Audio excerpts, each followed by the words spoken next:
La palabra es un déspota poderoso. Gorgias de Leontinos fue un filósofo sofista y un retórico del siglo V a.C. Se lo considera como una de las principales personas que contribuyeron al desarrollo de la retórica en la Grecia antigua, sobre todo para la democracia ateniense. Junto con Protágoras, es uno de los sofistas más conocidos. Los sofistas fueron un grupo de maestros viajeros que, a cambio de dinero, enseñaban distintas cosas, entre estas, habilidades para hablar en público. El contraste tradicional y estereotípico con los presocráticos es que éstos investigaban la naturaleza y el cosmos, mientras que los sofistas se dedicaban a la política y la ética, aunque no es tan marcada esta diferencia. El término sofista en el griego original simplemente quiere decir hombre sabio, pero actualmente tiene un sentido despectivo, sobre todo a causa del retrato negativo de ellos que hace Platón. Si acusamos a alguien de sofista en un debate o discusión, consideramos que está usando argumentos falsos y engañosos que se hacen pasar por válidos. Más allá de esto, en la antigüedad los sofistas fueron un grupo de intelectuales con muchos intereses diversos y que ofrecían una educación para hablar en público y para que cada persona pueda cumplir exitosamente un rol social. La palabra éxito hoy en día está más asociada a negocios y dinero, pero en la antigua Grecia el éxito era principalmente político. En este video vamos a revisar las ideas de Gorgias. Primero digamos que la etiqueta de sofista es discutible en el caso de Gorgias. Él fue más bien un retórico. Enseñaba el buen uso del lenguaje, sobre todo para persuadir. Tanto los sofistas como los retóricos se dedican a la oratoria en público. Una posible diferencia es que un retórico enseña herramientas retóricas en sí mismas, mientras que un sofista relaciona la retórica con la ética, las leyes o el lenguaje de forma reflexiva. Lo que no quiere decir que Gorgias no haya tenido intereses teóricos, y eso vamos a ver enseguida. Los sofistas además constantemente competían entre sí.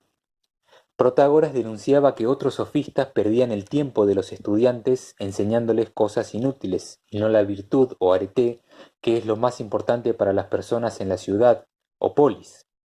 Según Platón en el Menón, Gorgias por su parte afirmaba que no enseñaba la virtud, algo que era una característica típica en la educación sofista.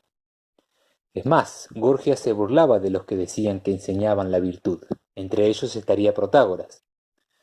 En cambio, el objeto de instrucción de Gorgias era la habilidad en la oratoria. En definitiva, digamos que todos los sofistas enseñaban retórica, pero Gorgias le dio a la retórica la mayor relevancia. Él vio al poder de la persuasión como fundamental en todo ámbito, en el estudio de la naturaleza y otros asuntos filosóficos, no menos que en las cortes legales y la arena política. Entender a Gorgias es difícil no solo porque los escritos que tenemos de él son fragmentarios, sino porque su estilo es ambiguo y quizás hasta lúdico, al punto de que llegamos a una aporía hermenéutica, en la que parece que no tenemos medios obvios para articular y defender algún reporte sobre el pensamiento de Gorgias. No podemos claramente atribuirle una filosofía ni podemos elucidar los términos que utiliza, pero al mismo tiempo es válido atribuirle cualquier postura, ya que no hay claves precisas para su interpretación. Vamos a hacer el intento. Gorgias provino de la antigua ciudad de Leontinos, ubicada en el sur de Sicilia, Italia. Fue hijo de Carmántidas y hermano de Heródico, un médico. Ya veremos que hay un posible vínculo entre la oratoria y la medicina. No se sabe mucho sobre su vida antes de llegar a Atenas en el año 427 a.C., a los 60 años, con la misión política de conseguir refuerzos militares en contra de Siracusa, una ciudad italiana rival. Esa misión resultó exitosa. Los discursos que pronunció asombraron al público ateniense. Viajó por varias ciudades como maestro y orador. Se jactaba de que podía responder a cualquier pregunta de manera improvisada. Se subía al escenario y decía a la gente propongan un tema, y él hablaba sobre cualquier tema de manera elocuente con la inspiración del momento. Según Gorgias, el buen orador tiene que conocer la ocasión y las palabras justas para lograr el éxito, es decir, las palabras tienen que acomodarse a la situación. Durante un discurso él nunca se quedaba sin cosas para decir. Fue discípulo de Empédocles, un compatriota siciliano y unos pocos años mayor que él, y maestro de Isócrates. Cobraba dinero por sus lecciones de oratoria, pero como el resto de los sofistas no hizo una gran fortuna. Su método de enseñanza era asignar a sus pupilos discursos para que se los aprendan de memoria. Algunos de esos discursos contenían tanto los argumentos a favor como en contra de un caso. Murió a los más de 100 años en la ciudad de Larisa, en Tesalia, Grecia. Se dice que incluso en esa longeva edad conservó la salud y la inteligencia de su juventud. Al igual que a Protágoras, Platón le dedicó a Gorgias el título de uno de sus diálogos, en el que él y otros dos retóricos, Polo y Calicles, discuten con Sócrates. 4 obras se le atribuyen: sobre la naturaleza o sobre lo no existente, la Apología de Palamedes, el Encomio de Helena y el Epitafio. Su estilo de escritura era poético y se dice que él consideraba a la oratoria como forma de encantamiento grupal. Usaba el humor y las metáforas para expresar sus ideas, y se ha dicho que una de sus técnicas era la macrología, que consiste en usar más palabras de las necesarias para parecer más elocuente. Aristófanes lo veía como un psicofanta, Platón como un oportunista, Aristóteles consideraba a su estilo como de mal gusto. Filóstrato, autor de Vida de los sofistas, dice que de la misma forma en que Esquilo es el padre de la tragedia, Gorgias debería ser considerado el padre de la retórica. El siguiente fragmento se lo debemos a Sexto Empírico, el escéptico, y a un libro tradicionalmente atribuido a Aristóteles llamado Sobre Meliso, Genófanes y Gorgias. El texto original se llama Sobre lo no existente o Sobre el no ser, y corresponde a las áreas de ontología, es decir, el estudio del ser y su naturaleza, y de epistemología, o el estudio del conocimiento y sus alcances. Vamos a leer las premisas principales. Nada existe. El no ser no existe. El ser no existe, ni como eterno, ni como creado, ni como ambos, ni como uno, ni como muchos. Una mezcla entre el ser y el no ser no existe. Si algo existe, es incomprensible. Si algo es comprensible, es incomunicable. En resumen, el desarrollo consiste en lo siguiente. Disculpen por el trabalenguas. En primer lugar, el no ser no existe, o sea, lo que no existe, no existe. Esto es obvio. En segundo lugar, el ser no existe, la existencia no existe, ya que si existiera, hay 3 posibilidades: o es eterna, o es creada, o ambas, y las 3 son falsas. Primero, si el ser o la existencia es eterna, no tiene principio. Si no tiene principio, no tiene límites. Si no tiene límites, no está en ningún lugar, dice Gorgias. Y si no está en ningún lugar, no existe. Intentemos otro camino. Si la existencia no es eterna, entonces es creada. Sin embargo, si es creada, proviene de algo. Ese algo es el ser o el no ser. Pero no puede ser el no ser porque la existencia no puede provenir de la no existencia. O sea, algo no puede generarse de la nada. Y también es imposible que el ser haya provenido del ser porque el ser no puede provenir de sí mismo, lo que sería una contradicción. Además, el ser no puede existir ni como uno ni como muchos. Si es uno, es divisible. Si es divisible, tiene partes. Y si tiene partes, entonces no es uno. Asimismo, si el ser es muchos, sería un compuesto de unos. Pero ya comprobamos que lo uno no existe. Y si lo uno no existe, lo mucho tampoco. También Gorgias descarta la existencia de una mezcla entre el ser y el no ser, lo que sería una contradicción. Entonces ya quedó claro que nada existe. Pero Gorgias no se detiene ahí y lleva su argumento más allá. Dice, supongamos que algo existe.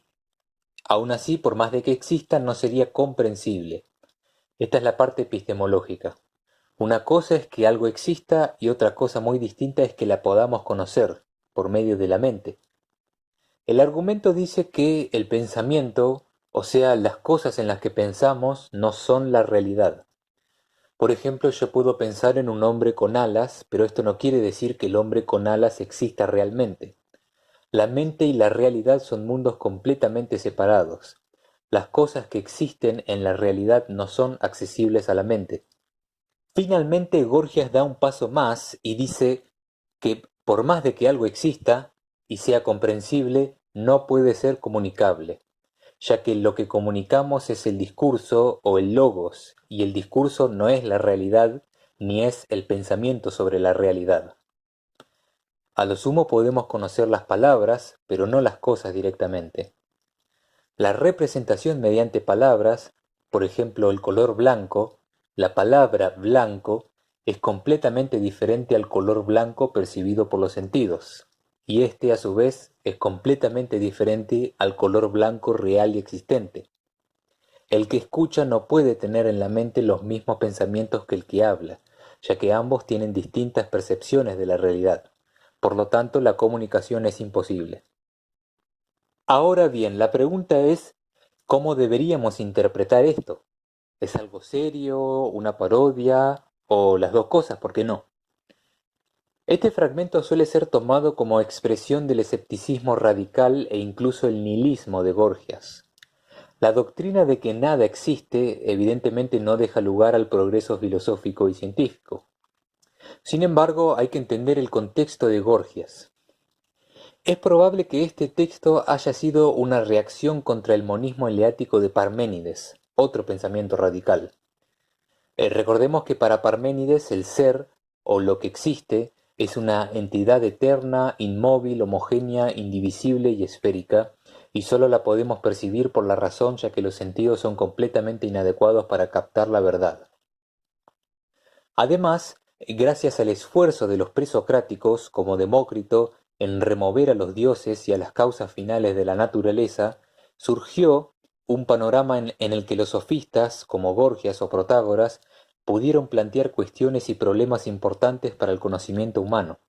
El propósito de Gorgias era negativo, pero aún así serio: exhibir lo absurdo de la lógica eleática, en especial la parmeniana, fue de la mayor importancia tanto para el sentido común como para la teoría de la retórica. Gorgias difícilmente hubiera negado la existencia de todo en el sentido en que el hombre ordinario entiende la existencia. Su objetivo era mostrar que por los mismos argumentos que Parménides usó, era tan fácil demostrar que no es como que es. Esta inversión de los argumentos de Parménides es sin dudas asombrosa, recordando uno de los consejos de Gorgias a sus discípulos: destruir la seriedad de un oponente con risa y destruir su risa con seriedad. O sea, Gorgias está usando la lógica de Parménides en su contra. El mismo carácter especulativo de las ideas de Parménides es lo que le juega en contra, y el retórico se aprovecha de esta debilidad para demostrar las ideas directamente contrarias de que nada existe, nada es comprensible y nada es comunicable. Al decir que nada existe, Gorgias está negando las bases de los sistemas de sus predecesores presocráticos que hablaron sobre la naturaleza. No existen ni el apeirón de Anaximandro, ni las cuatro raíces de Empédocles, ni las semillas de Anaxágoras, ni la dualidad de Alcmeón, ni los números de Pitágoras, ni los átomos de Demócrito. El título de este tratado de Gorgias especialmente parodia al libro de Meliso titulado Sobre el ser. En medio del dogmatismo de los presocráticos, en el que cada uno afirmaba tener la verdad y se contradecían el uno al otro, la pregunta es: ¿a quién le creemos? ¿Hay alguna autoridad fidedigna? Entonces es casi natural que en una atmósfera problemática con respecto al conocimiento haya surgido un marco con personas como Protágoras o Gorgias, en el que el hombre es la medida de todas las cosas y nada existe, es decir, donde se cuestiona gravemente las fuentes del saber. Sobre los objetos del pensamiento, Gorgias dice algo interesante. Para él hay una separación entre las cosas y nuestro pensamiento sobre las cosas. Es cierto, yo puedo pensar en un hombre con alas que en realidad no existe. Pero, ¿por qué algo no puede ser pensamiento y realidad al mismo tiempo?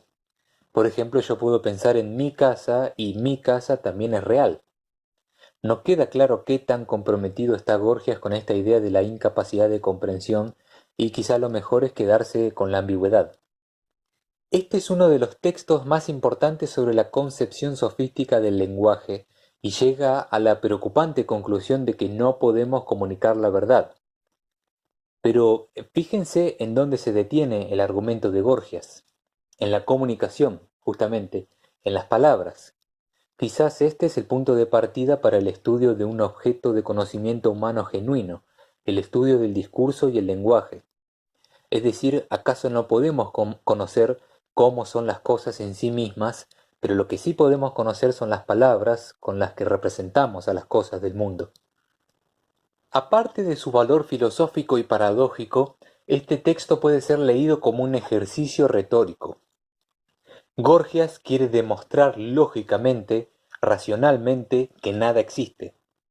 Y llevar a cabo esta difícil argumentación muy contraintuitiva solo es posible con un dominio especial en el arte de la oratoria. Sus prácticas retóricas estaban basadas y justificadas en una filosofía relativista similar a la de Protágoras. Si existiese alguna verdad universalmente válida que pueda ser comunicada hacia otro, entonces sin dudas sólo esa verdad, sustentada por evidencia indisputable, debería ser transmitida. De nuevo, la cuestión es, ¿de verdad creía Gorgias en todo esto? ¿Creía realmente que nada existe? ¿O esto no es más que un ejercicio profesional de retórica?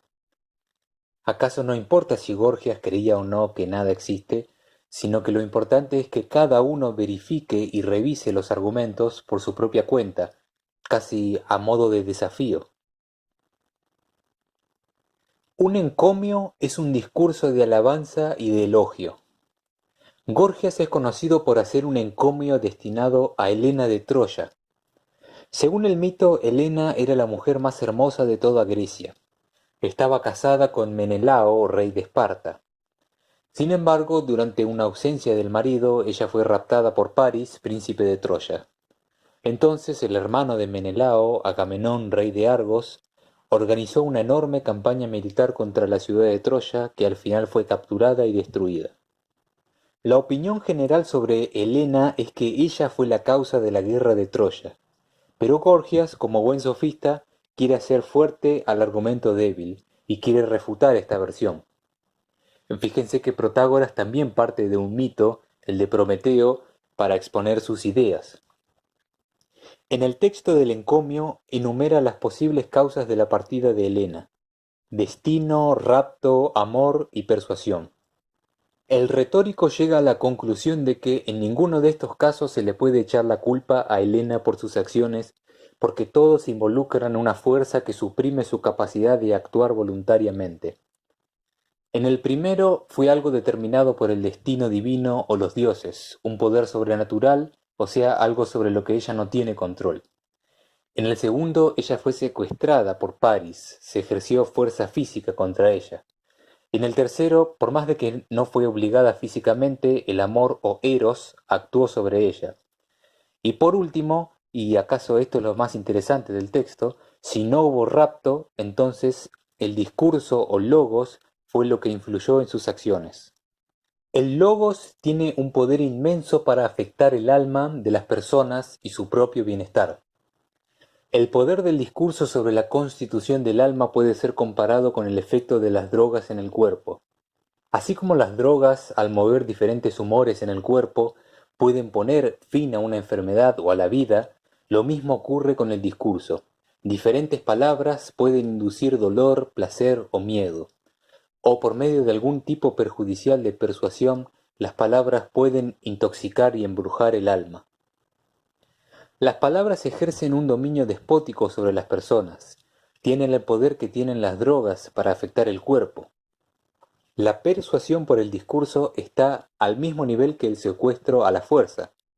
Entonces, como Helena fue convencida mediante un discurso nefasto para ella, no puede ser culpada por escapar a Troya. No merece condenación sino compasión, y el que hizo el mal fue el convencedor. Es notable que Gorgias, o quien sea que asuma la primera persona en esta disertación, no apele a una autoridad sobrenatural, como hace Parménides, o a ningún otro tipo de autoridad, como si las palabras debieran ser juzgadas por su propio peso. Lo mismo se puede decir de los diálogos de Platón, a pesar de su rivalidad con los sofistas.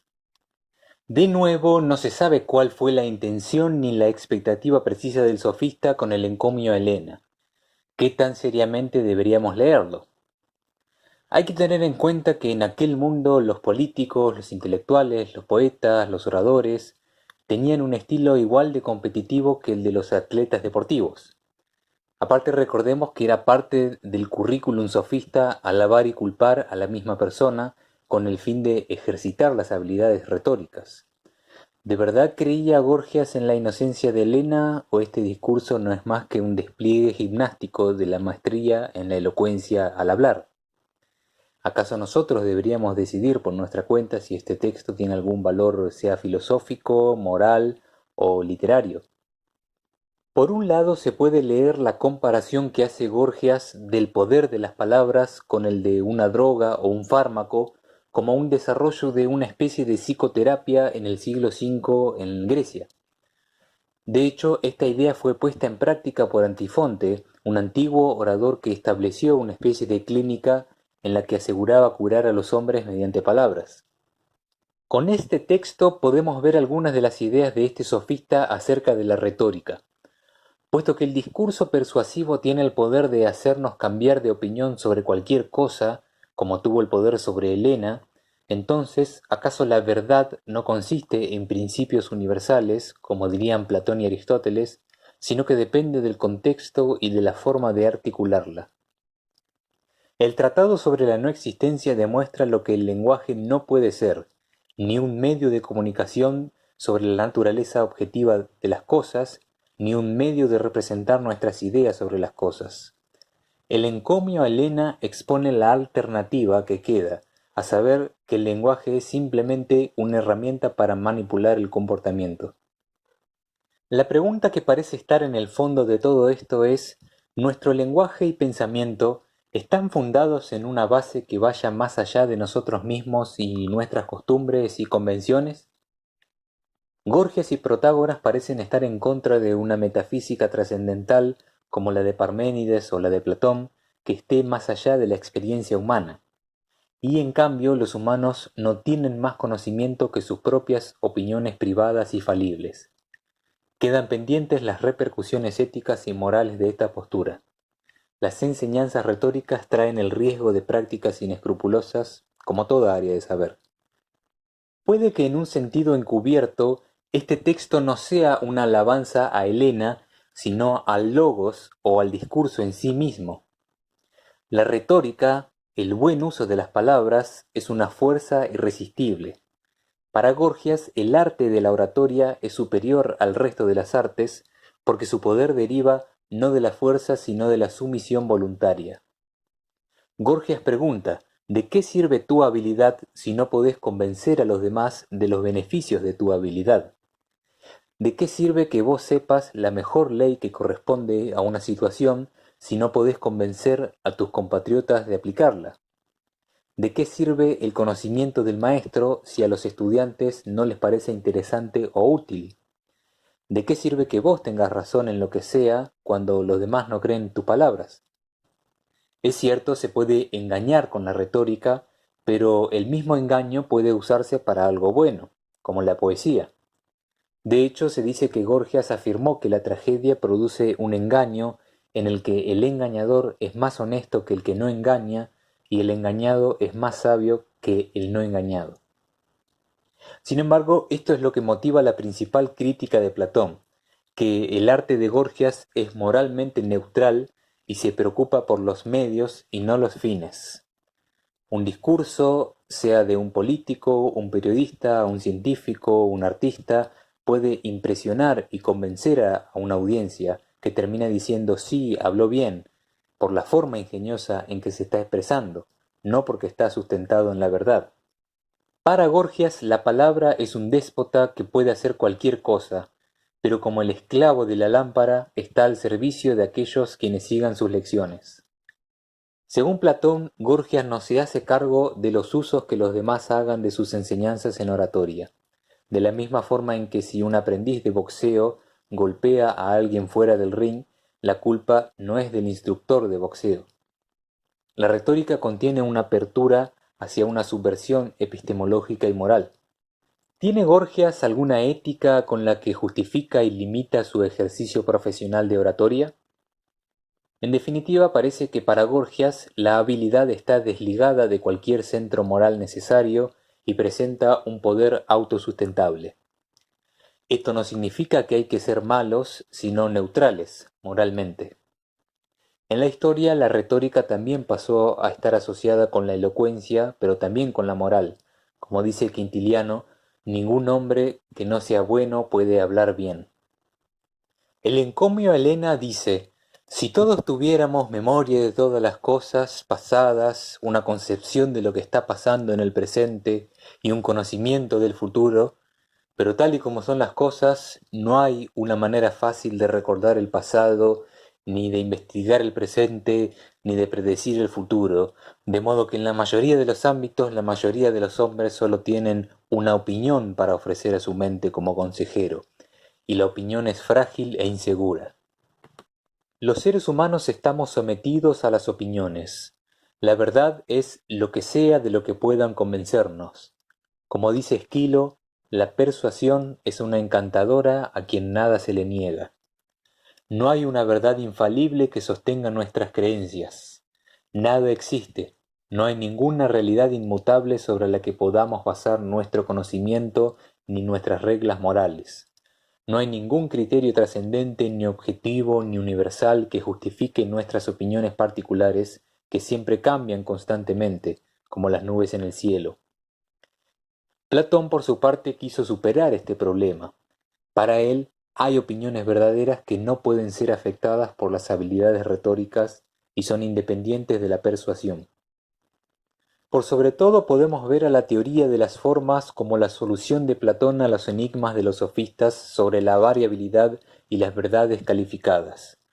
Dado el estado de nuestra evidencia, parece que los sofistas van a continuar resistiendo a una interpretación segura, pero quizás lleguemos a entenderlos mejor si podemos aprender a leer a Platón como el florecimiento de la tradición sofista, más que o tanto como su enemigo. En todo caso, es difícil reconstruir la postura de Gorgias con respecto a la verdad y la moral. Él fue, antes que nada, un maestro de retórica, y la retórica para él era una herramienta imparcial, pero capaz de lograr cualquier cosa si uno sabe manejarla. Palamedes fue un héroe legendario que participó en la campaña contra Troya.